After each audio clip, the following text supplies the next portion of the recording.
Nasabat ang 102,000 pesos halaga ng shabu mula sa naarestong individual na kabilang sa regional target list sa isinagawang joint bypass operation sa Purok 2 Barangay Kilikili, East Wao, Lanao del Sur noong ika-22 ng Nobyembre taong kasalukuyan.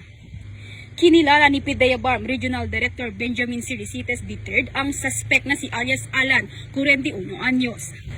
Naaresto ang suspect sa pinagsanib pwersa ng mga operatiba ng Philippine Drug Enforcement Agency BARM, Lanao del Sur Provincial Office, katuwang ang Wao Municipal Police Station at First Police Mobile Force Company, Lanao del Sur Police Provincial Office. Nasamsam sa operasyon ang 3 piraso ng heat seal transparent plastic sachet na naglalaman ng hinihinalang shabu na tumitimbang ng humigit kumulang 15 gramo at nagkakahalagang 102,000 pesos at bypass money.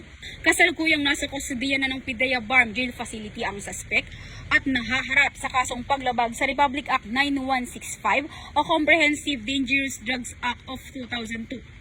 Ang tagumpay ng operasyon ay bilang bahagi ng pinaigting ng kampanya ng PNP at PIDEA BARM laban sa iligal na droga, partikular sa pagtutok sa mga personalidad na sangkot sa mga iligal na aktibidad upang mapanatili ang isang ligtas at mapayapang Bangsamoro. Mula rito sa rehiyon ng Bangsamoro, ako si Patrolwoman Veronica Lagi, nagbabalita para sa Police News Network, alagad ng batas, taga-taguyod ng Balitang Pulis.